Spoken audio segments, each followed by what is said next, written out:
This is one of the smallest predator fish in the world, the pea pufferfish. Most people will go out and get these micro-aggressive fish and put them in a normal tank and give them a set feeding time. But I wanted to see how these pea pufferfish would naturally live. So I was curious, if I put all the types of prey the pufferfish eat in one tank at the same time, what would the pea pufferfish do? Go crazy and attack everything in sight? Or be able to live in an ecosystem where the food is self-sustainable? I'm only giving myself 30 days to create this ecosystem, where I need multiple things to happen. I need to make a paradise for the prey to thrive in.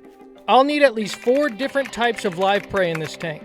And I need at least one of these types of prey to breed successfully inside of the tank. All before we add in a pea pufferfish army on day 30. On day 1, I went out and got all the supplies I would need to get started.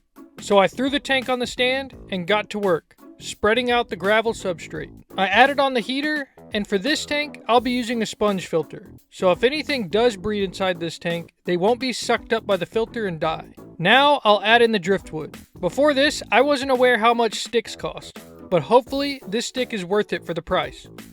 Let me know down in the comments if I got scammed on the stick. Next, it was time to fill up the tank. While doing this, I discovered something interesting. Wood floats. Who would have thought? So I went out to a creek to find some rocks to hold the driftwood underwater. Hopefully these are enough to keep this stick from floating. I got the rock zip tied on and put the piece of driftwood back into the tank. Now this should hopefully keep it down. Next I added on the light and added in some live bacteria to help cycle the tank, bringing us to the end of day 1. Overnight the driftwood had started to lift back up again. I decided to get some seeded filter media to help speed up the cycle for this tank. I reburied the rock and added in some fish food to start producing ammonia for the bacteria. This will help grow the bacteria in the tank to make the water safe for all the life I'll be adding in shortly. A week and a half later, and the tank was ready for me to start adding in life. The wood had tinted the water brown, so I did a quick water change and cleaned up the tank. Now it was time to add in some plants. Before just throwing them straight in, I needed to add in some extra nutrients to the gravel to help the plants grow. These things smelled horrible, but I guess the plants don't mind. So I got them all buried and started adding in the plants. This is just the start of the underwater jungle, but this ecosystem was finally starting to come together. And now it was time to add in the first prey to the ecosystem. Ram's horn snails. I got about 15 of them in all different sizes to start off the colony. These guys should spread out all around the tank and hopefully lay tons of eggs to grow the population for the pea pufferfish to eat. I also went ahead and picked up some bright orange shrimp to add in, but these guys need to acclimate first. The snails were already starting to get to work spreading out all over the floor. One had decided to start eating the algae off the glass. While the main purpose of these snails is food for the pea pufferfish, they will also play a role in keeping the ecosystem clean. Now it was time to add in the shrimp. As soon as these guys went in, they all scattered across the tank. The shrimp are extremely vibrant orange. They started to explore all around.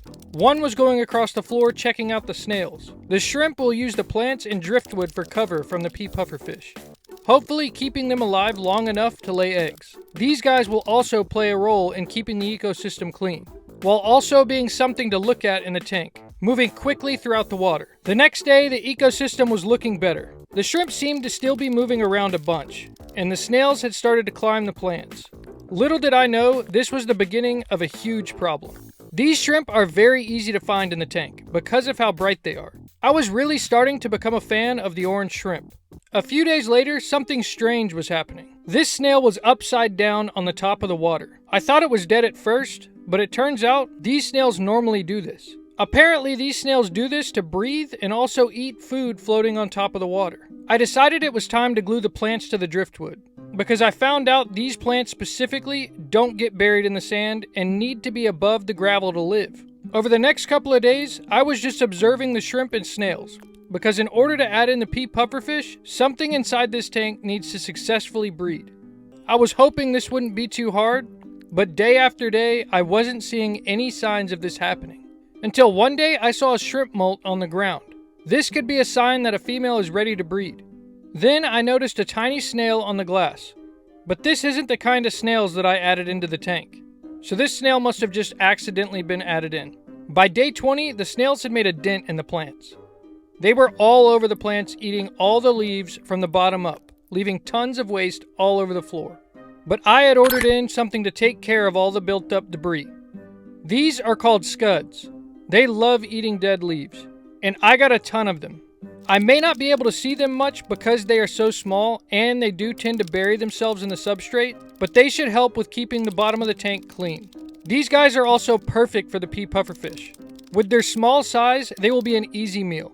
When I added them in, they immediately scattered all over the tank. These ones had already started to burrow themselves underneath the gravel. They should be able to keep a good-sized colony if they can avoid the puffers. Some of them might occasionally be seen swimming around the tank.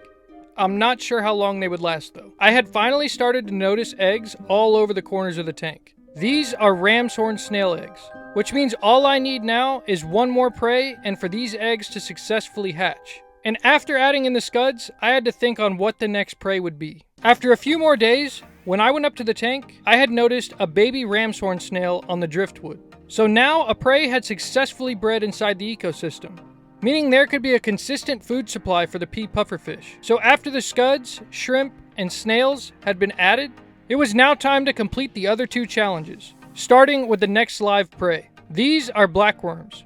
They live in the substrate and clean up debris. They are a staple in the pea pufferfish diet, and there are hundreds of them in this little container. While I get them acclimated, I'm going to start revamping the tank, starting with some crushed coral. The crushed coral is good for the shrimp. They need minerals in the water in order for them to live properly and breed.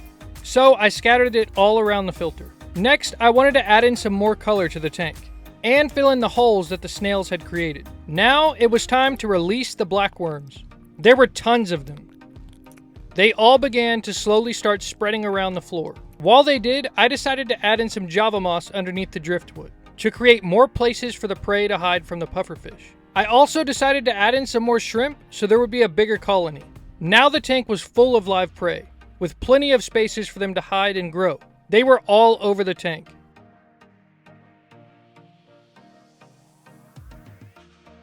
This shrimp decided it was going to take on the horde of worms. It pulled one away. It turns out the shrimp will actually eat the worms too. These worms look insane, but the shrimp kept going over to try and grab some. And the snails had already gotten onto the new plants that were added in. But this prey paradise wouldn't last much longer. I've already got the pea pufferfish army. It was time to get these guys ready to unleash into the new ecosystem. I've got 2 that are larger and 5 that are smaller. Pea pufferfish have independently moving eyes that allow them to look in 2 directions at once. They are very intelligent and curious fish, and are great hunters that hover over and track their prey. These fish should have a field day inside this tank.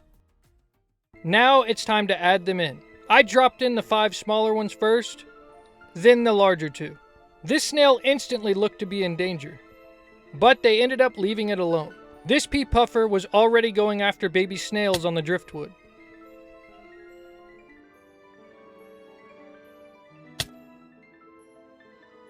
They were definitely small inside this tank, and from far away, it'd be hard to notice them. They eventually formed a group near the filter, while others were busy exploring through the plants. These ones seemed to stay in a tight group. It also looks like they attacked this snail that was now sideways on the floor.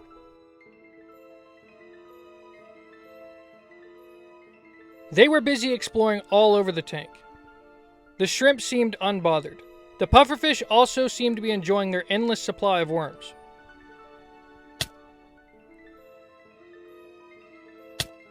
They were exploring every area of their new home.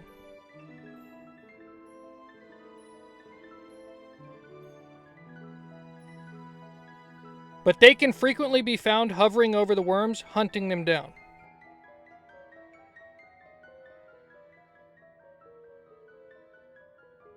The larger shrimp and snails should be okay inside the tank, as they are pretty large. These guys are meant to lay eggs so the pea pufferfish can eat smaller shrimp and snails and have a consistent supply of different foods. Every day the worms' numbers seemed to be growing smaller. That and they were becoming more buried into the substrate. These guys are fun to watch, either hanging out in the plants or just exploring every inch of the tank.